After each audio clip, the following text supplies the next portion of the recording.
Recording in progress.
Yep, there we go. And we're on Zoom. We're on. Let me just double check.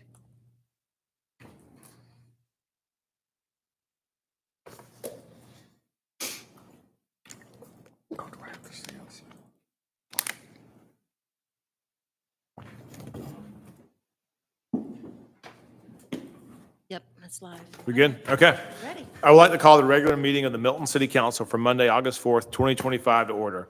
The city encourages you to review tonight's agenda or today's agenda carefully. Each citizen who chooses to participate in public comment must complete a comment card and submit it to the city clerk prior to the agenda item being called. While the Milton rules allow a speaker to turn in their comment card up until the clerk calls the agenda, once the agenda item is called, no more comment cards can be accepted. Will city clerk please call the roll and make general announcements? Good morning, Mayor and Council. Be happy to call roll for the August 4th, 2025 special called meeting. I would like to remind those in attendance, please silence all cell phones at this time. And if you would like to make a public comment, you are required to complete a public comment card prior to the agenda item being called. If you have not done so, please submit your agenda card, your comment cards now.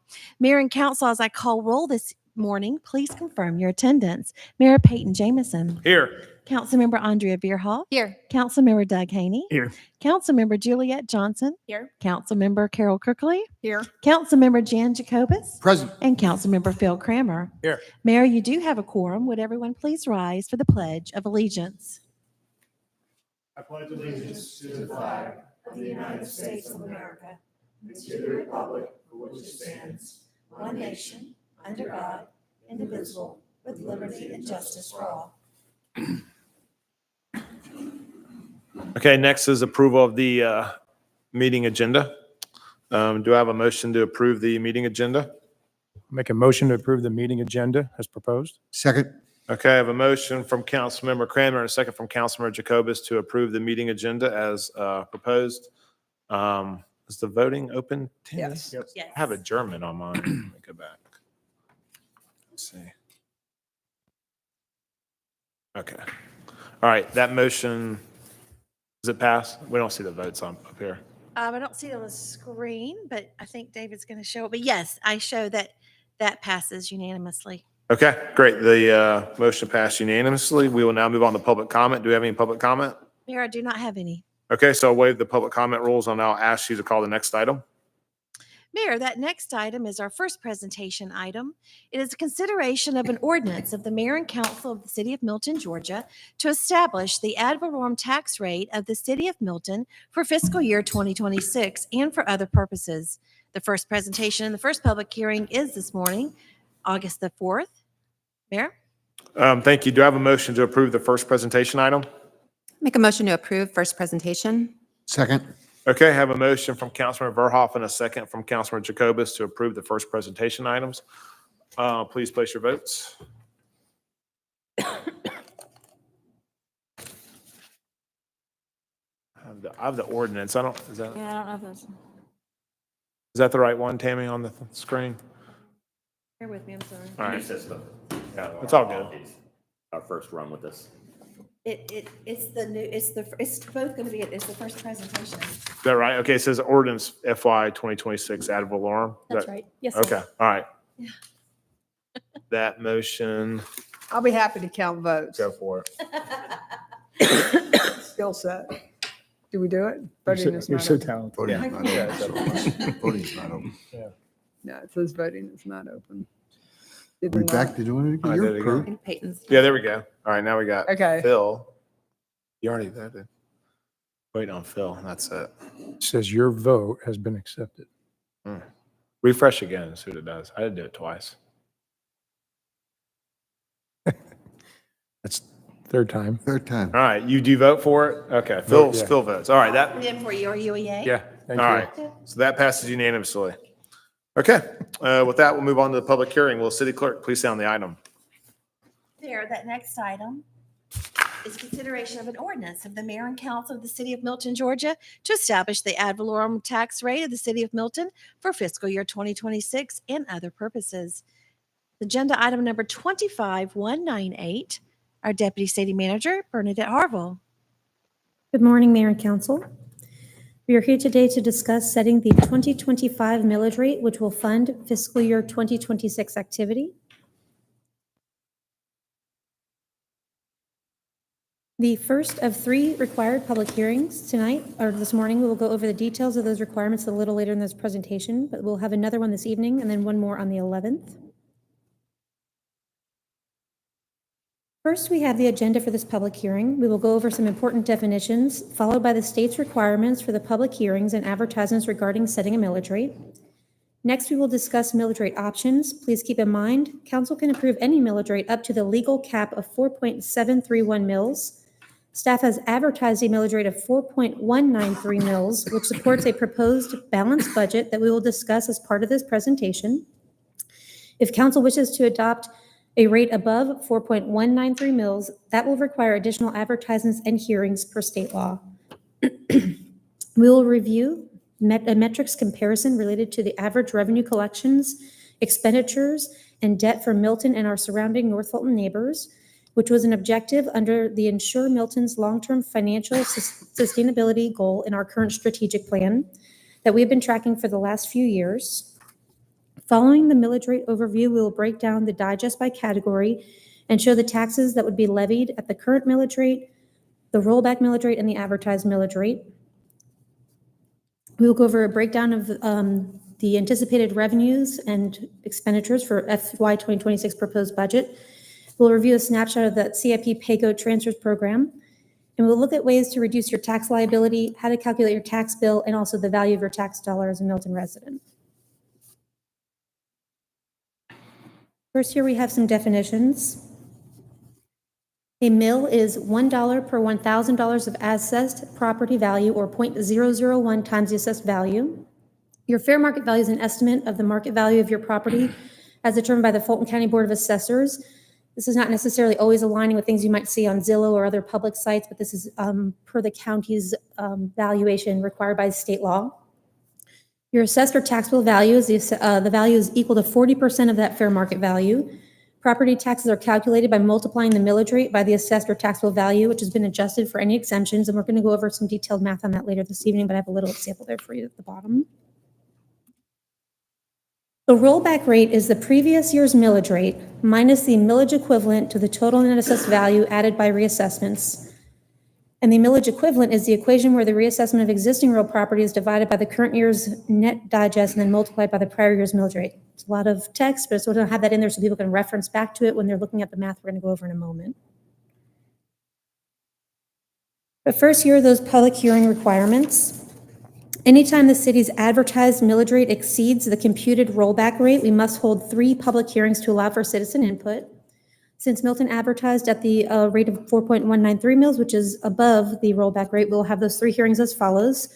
First one this morning at 9 a.m., the second one this evening at 6 p.m., and then the third one, August 11th, immediately following the work session. And then in that same special called meeting, we will have the opportunity for council to adopt a millage rate.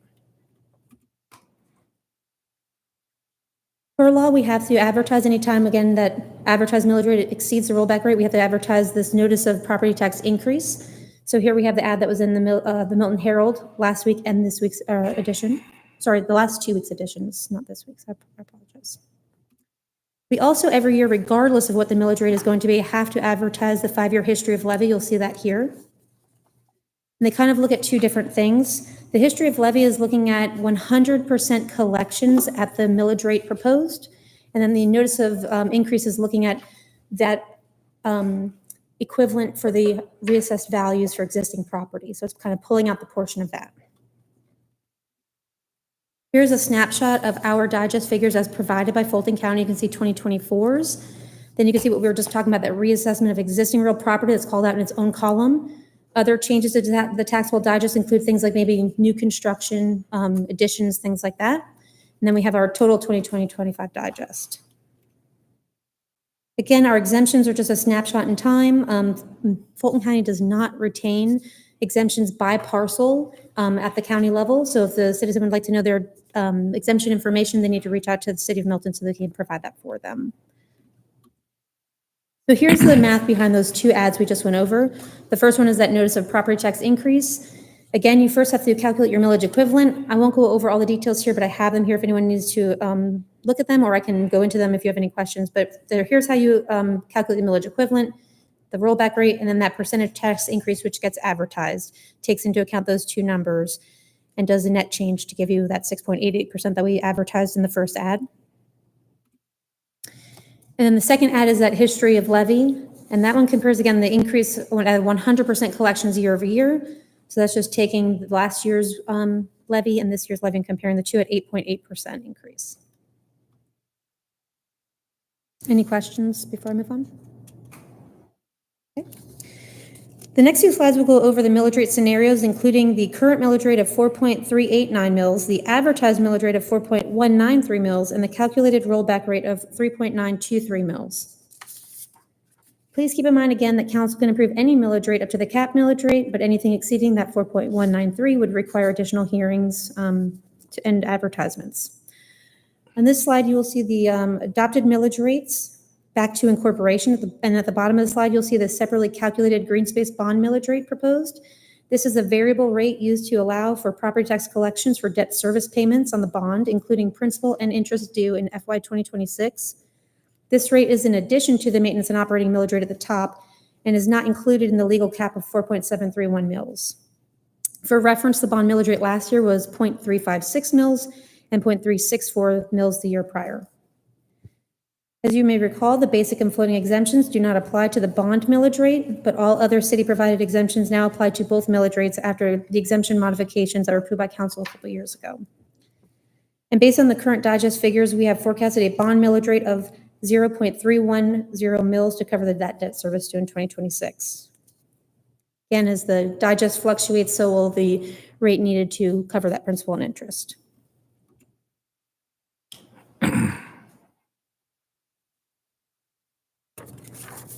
Before we go into the details of the budget and the revenues that would be collected under each millage rate, I just wanted to quickly go over our annual update to the financial metrics comparison.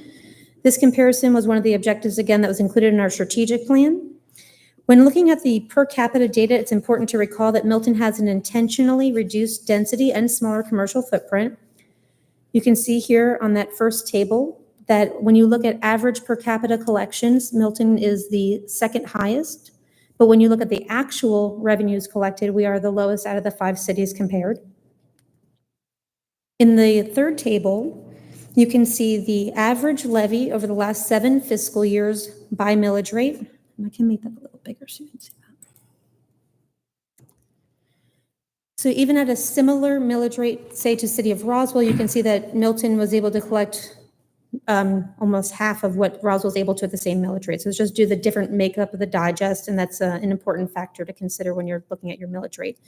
We also included at the bottom there the 2024 millage rate as it was the most recent, although it is part of the fiscal year 25 data, which is not included in these tables as we use audited data for those tables. And the last audited year was fiscal year 2024 for all cities involved.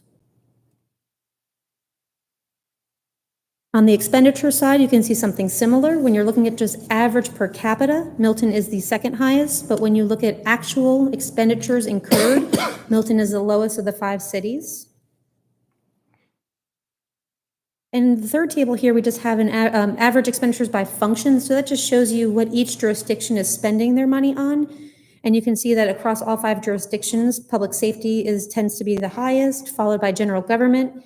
And then you kind of get a little bit of a change with Roswell coming in with culture and recreation and the other cities having public works as their next highest. And on the last slide here, we just have some debt comparison data. So the average debt per capita and then the actual debt. So again, Milton has the lowest average total debt, but has the 3rd highest per capita due to our density.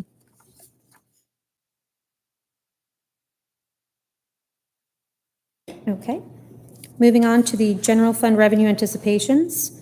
On the left side of the screen, you can see the original FY 2026 revenue forecasts that were projected at this time last year as part of our 5-year operating forecast.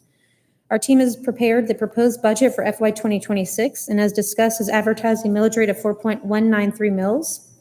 On the right side of the screen, you can see the taxes that would be levied under the current millage rate, the advertised millage rate, and the rollback millage rate for real property, personal property, and motor vehicle for year 1 at 97%, 65%, and 70% collection rates respectively. These collection rates are based on the historic rates for year 1 that staff utilizes for budgeting purposes. The current millage rate of 4.389 mils would yield anticipated revenues 11.88% or almost $2 million higher than the rollback rate. And the advertised millage rate of 4.193 mils is 6.88% larger than the rollback rate and $1.1 million. Again, you're going to see these numbers in a moment in our actual revenue forecast.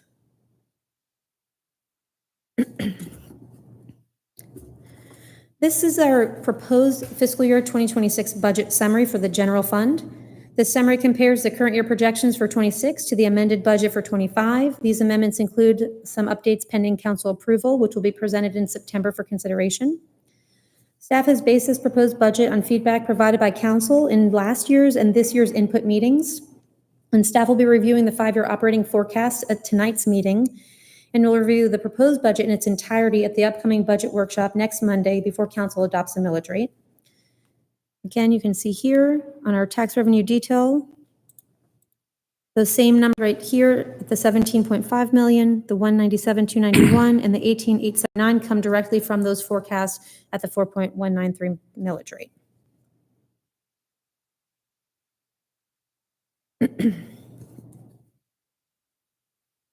Property taxes are Milton's largest revenue source, and real current year property tax revenues represent about 35% of the total recurring revenues in this year's forecast. The city is always exploring and looking at ways to diversify revenue opportunities, so all those considerations are included in this budget. We went over in detail a few weeks ago at the council meeting the PAYGO request, but just here we have a snapshot, so it's part of this entirety presentation.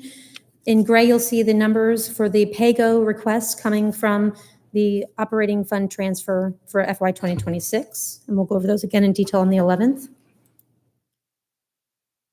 So as Milton's Digest is primarily residential, the city recognizes several exemptions in order to reduce the tax liability for qualifying property owners. There's the basic homestead exemption. 2 exemptions are available to our senior population, including a full value option and a full value exemption for those with permanent disabilities. Our 65 plus exemption is $25,000, which will apply to both the maintenance and operating and the bond taxes. And additionally, the threshold for the full value exemption is now $100,000.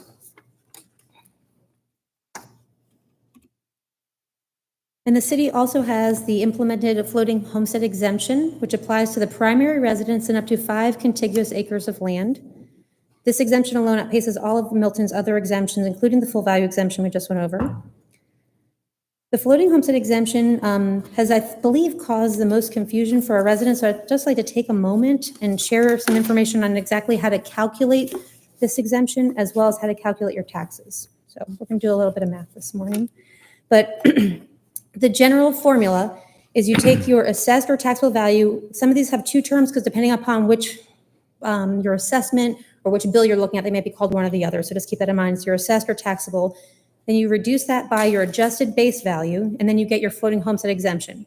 It is very, very important for everyone to understand that your adjusted base value is not available to you on your bill or on those assessment notices. And I think that's what's causing a little bit of confusion for everyone when they get those notices. You have to call into the county to be able to get those. They had a recent town hall, and they mentioned call and they will give it to you, so it wasn't a problem, but they did mention that that was not available in the data that comes on those notices. Again, here's a snapshot of those notices, just to remind you what we're talking about. You can see here, again, the county does not retain parcel level exemption data for the city of Milton. So while you might see some of your county exemptions, you will not see the cities. And since we have not yet adopted a millage rate, we're here tonight discussing the first of 3 meetings to do so. You will not see a millage rate on there as well. So we don't use these assessment notices to forecast our taxes, but I'm going to show you a way that you can kind of get a rough idea. So again, the first step in calculating floating homestead exemption is to calculate your assessed taxable value. So you get that notice and you'll see your fair market value. 40% of your fair market value is your assessed taxable value, that number in green. That formula never changes. That number can fluctuate by any amount based on the fair market value. That is not the number of, a lot of people have that 3% number in their head. That's not the number that can or cannot increase by 3%. So that can increase by what is required in the 40% rule. The next step is your base value or your adjusted base value. I have a real life example here that we walked through with one of our citizens, so I think is the best example to be able to show. It's the number in yellow that you're going to see following through the next few slides. So for homeowners that have had their home for a long time in Fulton County, they may have a different base year for the county taxes than they have for the city taxes. I'm only going to talk about city taxes this evening, as those are the ones we calculate, or we get here from the county, and we have that data readily available to discuss with our property owners. So for this example, their base value year was 2016. We started our exemption in tax year 2019. So what you did was you took your assessed value from 2016 and multiplied that by 1.0423. That was the assessed increase that was that they had determined in the House bill to get a starting value for your base value. So you can see that number right here is our starting point. Then every subsequent year, you increase that number by the CPI or 3%, whichever is lower, as that is Milton's law. It was 1.8% was the CPI, then 1.2%, then it's been 3% in the last few years with the inflation we've seen, and it's actually come down to 2.9% this year. This number in yellow is the number that cannot exceed that 3%. So as we go through, you're going to see that number come up more and more, but that is the only number that cannot exceed 3%. And you can see in this example, you can do the math and it follows along those percentage increases. So again, back to our formula, you take that green number we calculated, reduce it by the yellow number, and you get the blue number, which is your floating homestead exemption. That becomes an exemption that, again, is not available to you on your assessment notices, so it's a little difficult to be able to see.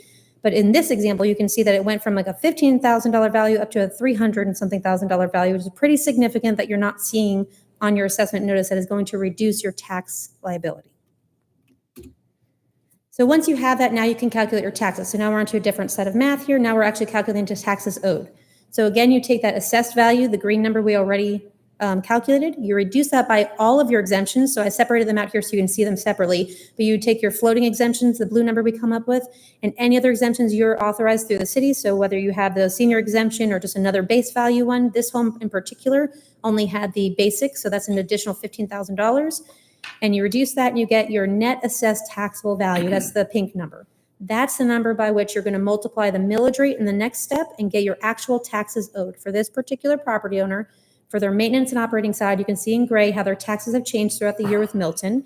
They have gone down in some years, they have gone back up and come down again, just depending upon the circumstances of the millage rate passed and their particular floating homestead exemption.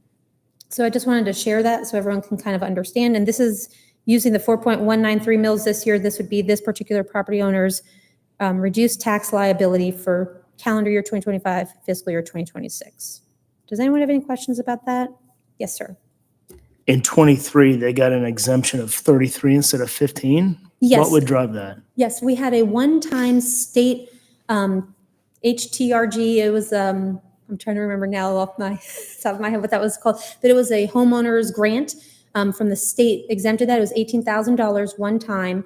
That's about $79 with the millage rate we had at the time. That came off your bill, but it was just a one-year item. So in the next year, you can see automatically you're going to owe that additional $79 if nothing else had changed, right? So if your millage rate hadn't changed, your value hadn't changed, that exemption no longer was eligible. So that $79 comes back. Okay, thank you. No problem. They do that from time. I think we've had two the whole time we've been incorporated, one in the very beginning and one in 2023. Homeowners tax relief grant. That's it. Sorry, just came in. Any other questions about, I know it's a lot of math for 9 o'clock in the morning, but I just wanted to be able to share that. Everyone can take their assessments and kind of follow through once they get that piece of data from the county, which is your adjusted base value. Bernadette, one clarifying question. Why did that assessed taxable value jump so much from 23 to 24, thus impacting the floating exemption amount? Each property is going to depend upon what the county is looking at. I honestly, for this particular property, I'm not sure why, but the county is responsible for ensuring that that fair market value. So if we go all the way back to that original slide where we did the green math, this fair market value, they are responsible for ensuring by state law that it is accurate. So I'm not sure if they found something out that they didn't know before. There could be a couple of different reasons on why they had changed that. Gotcha.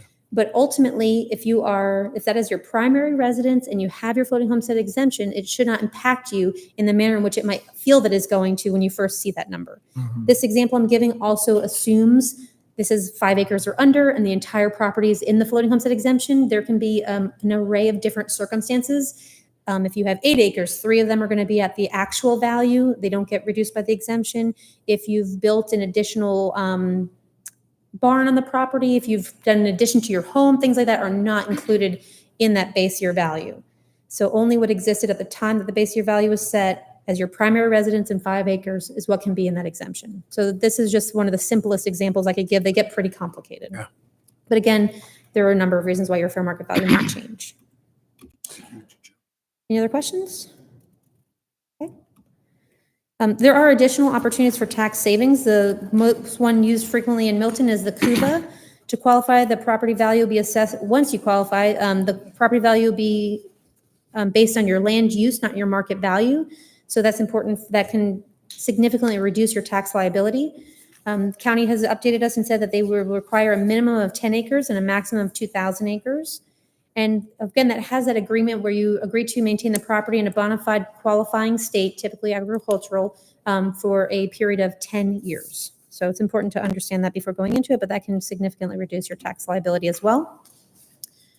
So here, just showing the tax bill. Again, on this example, we took a fair market value of $900,000. We applied just the $15,000 basic homestead exemption, and we did not include a floating homestead exemption, as that can vary from property to property. Just kind of wanted to show you what those tax liabilities would look like under the 3 different millage rate options we talked about, just to kind of understand the difference between them. You can see that math here. Again, you take your 40% minus your exemptions that you're applicable for or eligible for. You get your subtotal, multiply that by your millage rate. You get your taxes due. Again, if you're eligible for the homestead exemption, you just add that number into here and it would further reduce that tax liability. We always talk about the value of your tax dollar in Milton. So we took that 4.193 mils and the taxes due from that last example, and we showed what it would look like to across the different segments of our budget. So we have split up by function: public safety, municipal court, public works, parks and recreation, community development, our general admin and government body, and then our PAYGO program and any debt due on that revenue bond. And you can see that you'd pay $3.96 per day, or $120.55 per month, $1,446.59 per year at 4.193 mils. And here's the comparison with the 3 different millage rates. And you can see about 42% of your property taxes goes towards public safety. The next largest category followed is our capital PAYGO program, and then general admin. That's our presentation for this morning. I'm happy to answer any questions if you have them. And we'll go over this 2 more times. Looking forward to it. Any questions for Bernadette? Okay, do we have any public comment? We do not, sir. Okay, I'll close the public hearing and then I will open it for a motion. Actually, we don't have a motion, so we're good on that. So we'll move on to council reports. Anything to report on? See you tonight at 6 o'clock. I'll have a motion for adjournment. Mr. Mayor, make a adjourn? motion. There, that was very good. What was that? Bill? He did it. Make a motion to adjourn. And I second that. All right, motion from Councilor Cranmer, second from Councilor Cookerly. Do we need to vote on that? If you would, please. Okay.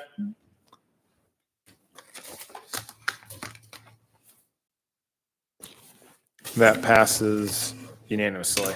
Good job, Bernadette. Whatever Phil does. There we go. Thank you, Bernadette. Good job. Thank you. See you. Thanks, Bernadette. Okay. Yep.